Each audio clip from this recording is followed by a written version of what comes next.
안녕하세요. 모리스입니다. 우리는 어떤 일을 경험했을 때 그에 대해 우리가 어떤 태도를 취하느냐에 따라 그와 비슷한 고통스러운 상황을 반복적으로 경험하거나 혹은 그 상황에서 벗어나 기존과 새로운 삶을 살아갈 수 있습니다. 오늘은 우리가 과거의 패턴에서 벗어나 새로운 선택을 하기 위해 가지면 좋은 태도에 대해서 이야기해 보도록 하겠습니다. 우리가 어떤 고통스러운 상황을 경험할 때 그 상황에 매몰되어 내가 어떤 행동을 했었는지 기억이 안 났던 순간들이 있으신가요? 혹은 그 상황에 내가 왜 그런 선택을 했지 하면서 후회한 적은요? 어떤 경험에 매몰되는 것이 우리 삶에 도움이 되는 경우도 있지만 그것이 타인과의 관계에서는 문제를 초래할 가능성이 높습니다. 우리가 그 경험에 매몰될 때는 마치 우리가 그 경험인 것 같죠. 이렇게 우리가 경험에 깊이 매몰되어 있으면 외부 사건과 그것이 우리 내면에서 어떻게 받아들여지는가를 구별하기 어렵습니다. 이런 때는 우리에게 일어난 것이 무엇이든지 간에 너무나 강력해서 의문을 가질 수가 없게 되죠. 그리고 우리가 자신의 경험에 대해 신중하게 생각할 의욕도 정신적 여지도 갖지 못하게 됩니다. 그래서 정서를 조절하거나 활용하는 것을 어렵게 되죠.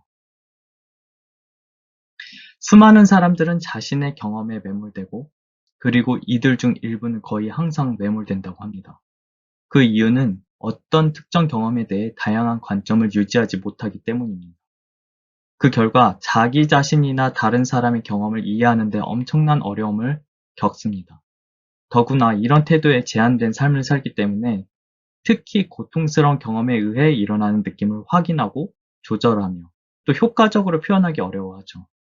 이런 경우 느낌을 현실과 동등하게 보고 자신의 느낌이 타인에게 투사될 때 마치 위협을 받는 것처럼 반응합니다. 그렇지만 자신이나 타인의 정신 상태를 이해하는 태도, 즉 심리학에서 말하는 정신화를 선택하게 되면 감정적, 인지적, 그리고 행동적 유연성을 위한 잠재력을 만들어냅니다. 왜냐하면 대체로 정신화는 특정 경험에 대해 다양한 관점을 갖도록 해서 무의식적 습관에서 벗어날 가능성을 높여주기 때문입니다. 정신화를 통해 우리가 자신의 경험적 의미를 이해하려고 의식적으로 노력하는 것이 가능해지고 또한 경험에 있는 감정과 소망, 신념에 근거하여 그 경험에 대해 우리가 무의식적으로 반응하는 것이 가능해집니다. 우리가 정신화를 하고 있으면 우리는 경험에 대한 우리의 현재 감각이 실제로 얼마나 현실적인지 혹은 비현실적인지에 대해 스스로 질문할 수 있습니다. 이런 식으로 의문을 가질 수 있는 능력은 안정애착의 경험과 정서 조절, 성찰, 정신화로 이어지는 선순환에서 생겨납니다. 즉, 자신이나 타인의 정신 상태를 이해하는 태도는 우리가 세상에 대한 경험을 좀 더 우리의 삶을 풍요롭게 하는 방향으로 우리의 행동을 안내하도록 돕는다는 말이죠. 그 다음으로 우리가 선택할 수 있는 태도는 마음 챙김이 있습니다. 마음 챙김은 바로 지금 여기 주어진 순간에 온전히 존재하고 일어나는 모든 경험에 대해 수용적이지만 경험의 어떤 측면에 사로잡히지 않을 수 있는 것을 말합니다. 마음 챙김은 경험을 판단하거나 평가하지 않으면서 그것을 알아차리는 것이죠.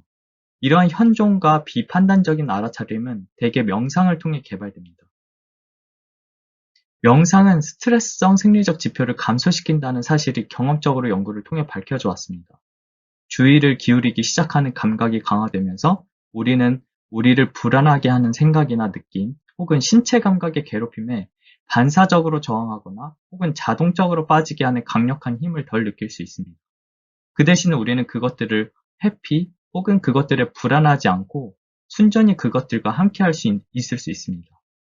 특히 명상은 자신의 느낌과 동떨어져 있어 흔히 자신의 경험에 충분히 몰입하기 어려운 회피형 애착에 유익한 활동이 될 수 있습니다. 그러나 이런 수행의 궁극적인 목적은 명상하는 동안 마음 챙김의 상태를 획득하는 것이 아니라 삶을 살아가는 일상에서 마음 챙김의 상태가 될 수 있는 능력을 훈련하고 강화하는 것입니다. 생리적으로 이런 수행은 편도체에 기반한 두려움과 분노와 같은 감정에 의해 유발되는 반응과 교감신경계의 과잉각성을 감소시킵니다. 안정애착 관계처럼 마음 챙김은 불안정하게 애착된 사람의 특징인 편도체와 교감신경계의 격렬한 반응성을 조절한다고 합니다.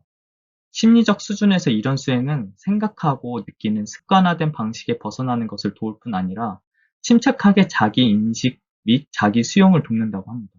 그리고 이런 수행은 시간이 지남에 따라 내면의 안전기지를 형성해 할 수 있도록 기여하고 공감 능력을 향상시킨다는 증거가 늘어나고 있습니다. 심리학자 데이비드 J. 월리는 이에 대한 삶의 경험을 다음과 같이 전달했습니다. 내가 성찰적 태도를 발견하고 나서야 나 자신의 느낌을 조절하는 데 성공했다.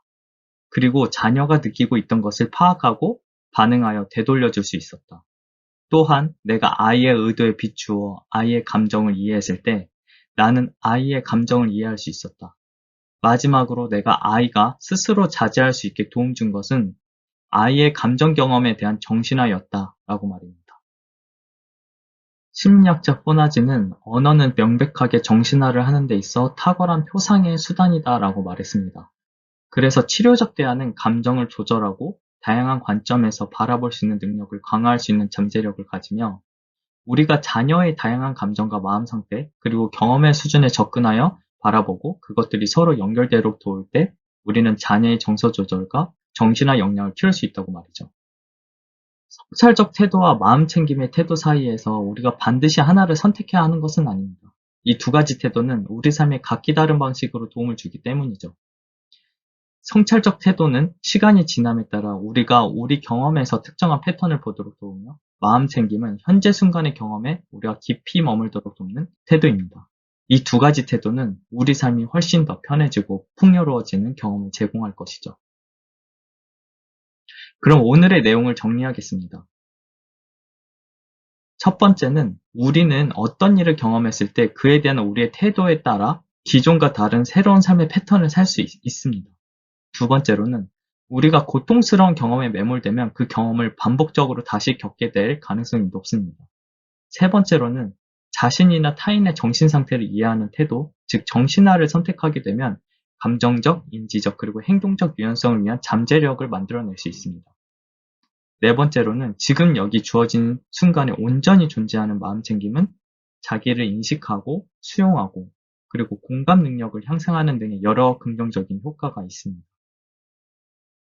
다섯 번째는 치료적 대안은 감정을 조절하고 다양한 관점에서 바라볼 수 있는 능력을 강화한다고 합니다. 이상 오늘 영상을 마무리하고 다음에 또 뵙도록 하겠습니다. 시청해주셔서 감사합니다.